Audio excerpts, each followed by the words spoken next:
just in case you were wondering and you're McCarthy, there are no red warnings here. What were they called back in the day? There was the Red Scare in Hollywood, and they would have these I don't know. I didn't live back in those days. Well, I didn't either. But here's the thing.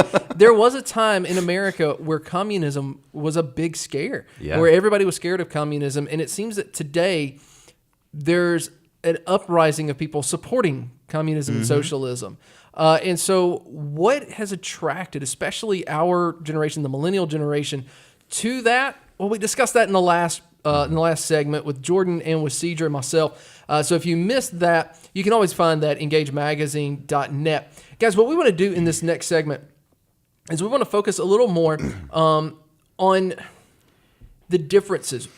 We discussed why people are attracted to communism and to socialism, and there's a real discussion that needs to happen. And let me just say this.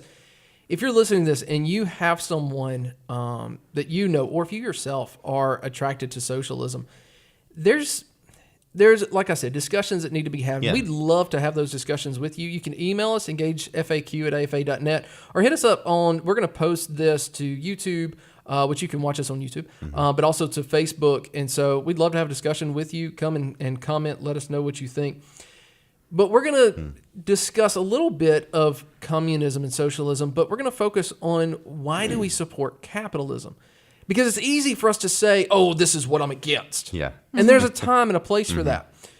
But if we never say, here's why we stand where we stand, we're really only fighting half a battle. Right. If we want to provide the answer to our generation who is attracted to socialism, we have to show the true attraction of capitalism. So here's the question. Cedra, I'm going to start with you. Why are you a capitalist? All right. You mean to just list all of them at once? No, just give me 2 or 3. Well, if you start out, capitalism equals incentive. If there's if everybody has equal shares, then some people are going to think there's no point in me taking it to the next level because I'm going to have the same that I always had. So that equals better technology, better healthcare, better whatever else. Like people reaching and trying to do better because they can reach this goal or that goal. But whereas when everything is equal shares, like I'm going to have the same as, let's say Jordan's a writer and you're a writer and y'all are writing articles and y'all are getting paid to write articles. As you know, I am not a writer. Even though we have tried. They have tried. I am not a writer. We'll just get you to dictate and we'll write it for you. We're not giving it up either. They're going to squeeze an article out of me. I know it. But what if I was getting paid the same to turn in my article that is not nearly as good as your article and stuff? Well, what incentive do you have to write better articles? Yeah, that's exactly right. I would start writing trash completely. Yeah, you like let me if I can write like Cedra and get away with it, then that's what you're gonna do. So not on my blog. No, only the best, right? TJ will check. Hey, and let me just say, if you are a struggling writer, just a word from an editor. You don't have to be a great writer, but you need a good editor. Yeah, exactly. And I've said that from the very beginning. Yes, Cedra. I'm surprised you don't have it tattooed to your arm by now because you've said it. That's coming. Yeah. I like that you said that though because there's real world pictures of this. You go to a place. I think it's Cuba, where they have this system. Well, Venezuela now. Venezuela. Okay, that might be it. I'm sorry. Yeah. I apologize to people of Cuba or Venezuela if I've offended you. But you look at the cars that they drive. These cars are from the 1950s. Ancient times. I mean, they look really cool, but they're really old. And there's a reason for that. There's a reason there's no innovation in that certain field is because that there's no incentive. Yeah. And I that's a perfect point. And I think it's a real world example that you can look at and see.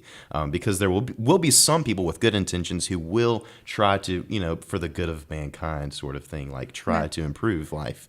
But most people won't do that.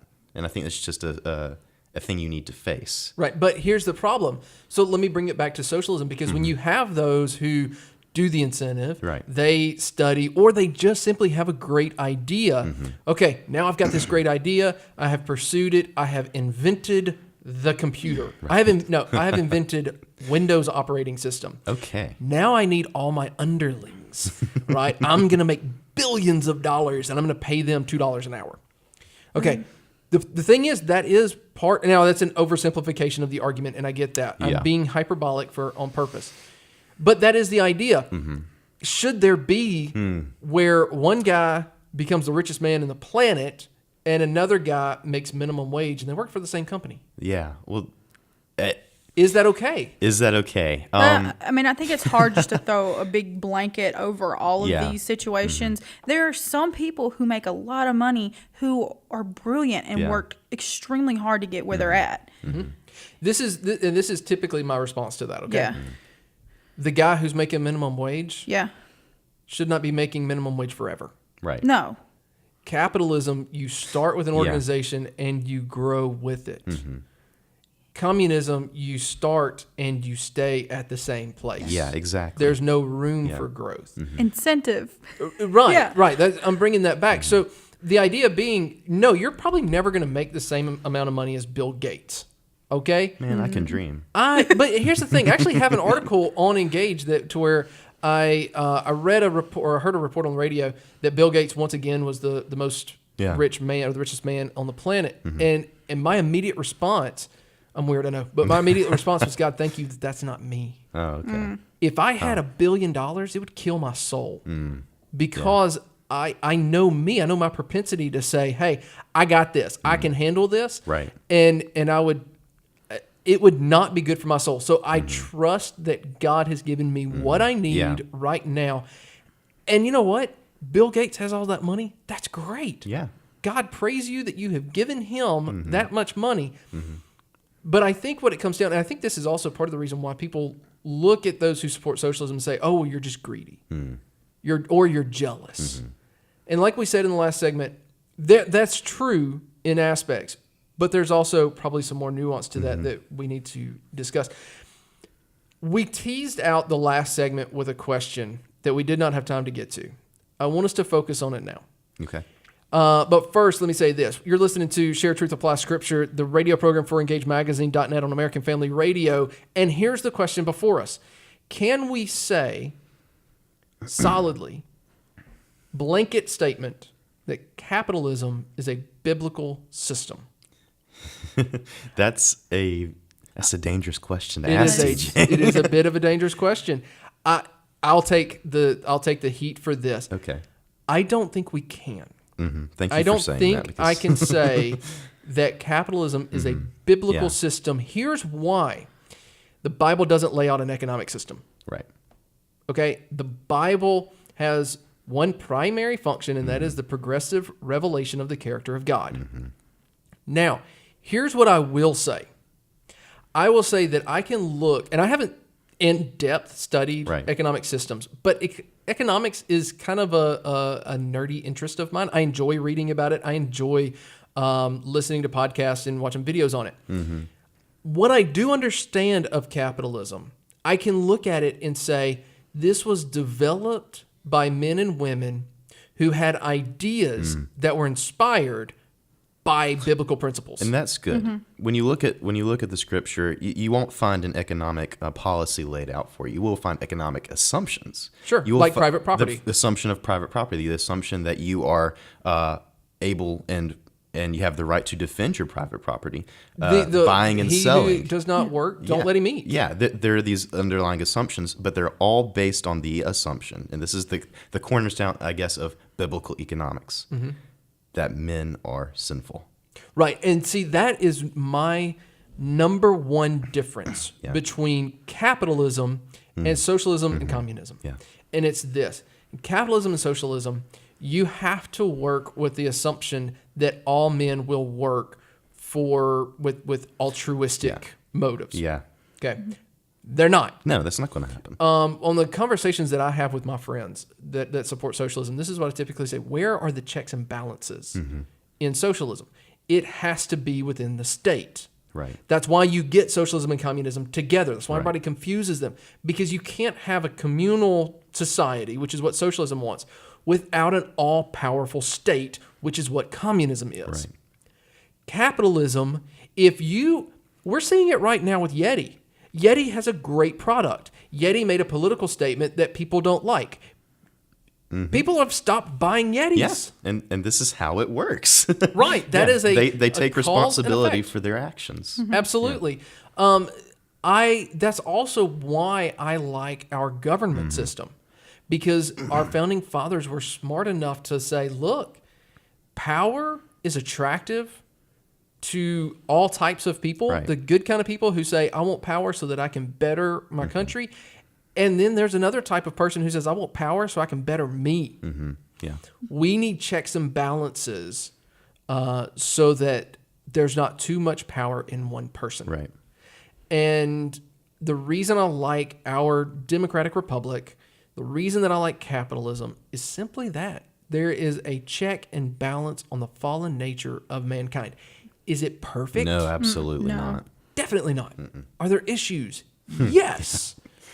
And here's the thing. I think this is where I'm kind of encouraged, guys. Yeah. When I hear people crying out for socialism and communism, what I really wish we would do as capitalist supporters is go to them and say, hey, let me hear these arguments that you're making. Oh, you have an issue that you're $100,000 in debt and you can't get a job with the degree you spent $100,000 getting. Okay, let's not discuss the wisdom or the lack thereof of going $100,000 in debt. We need to have that conversation, but that's different. Okay, let's discuss what would happen under communism. You wouldn't get a college degree. No. But outside of that, you have a chance here. Let's engage with these. Sorry to use the term engage, on engage, but let's engage in these conversations and let's say, look, what you're proposing, there would be no way out. Under communism, you have the chance. Take the risk, be wise, work hard, and at least there's a chance. You're not guaranteed success. And is that part of it? Is there an almost an understood assumption that you're guaranteed success under communism or socialism more than capitalism? You're guaranteed something. Maybe that's what it Whether is. or not Maybe. there's a predictability. Okay, I'm saying on paper. On paper. In theory, Oh. are you guaranteed something? You're guaranteed to have as much as everybody else has. Yeah. And if you call that success, then yes, you'll be successful. I'm with On Jordan. paper. I'm going to follow Jordan on that. But quick thing, I don't think communism promotes mercy and grace and giving so much as capitalism does. Very You good see point. a lot of Interesting. people, what's the point in helping my friend over here? They don't need help. They have as much as I do. And Yeah. I think that really begins to change the heart of man whenever they continue to live that way. When it's like, why would I help my friend? They have as much as I do. And whereas capitalism, not everybody, but there are a lot of people who do have a lot of money and they do use some of it for good. Yeah. I think Bill Gates is a great example of that. So here's the thing. What is your best argument for capitalism? What is your best argument for socialism? We want to hear that. We want to engage with you. You can do that, engagemagazine.net. You can email us, engagefaq@afa.net, or look us up. We're on Facebook. We're on Instagram. We're also on YouTube. So if you actually want to see these lovely smiling faces, you can do that. You can also read articles at engagemagazine.net, where every day, whether it's politics, whether it's economics, or whether it's worldview, we share truth and apply scripture. We'll see you next week.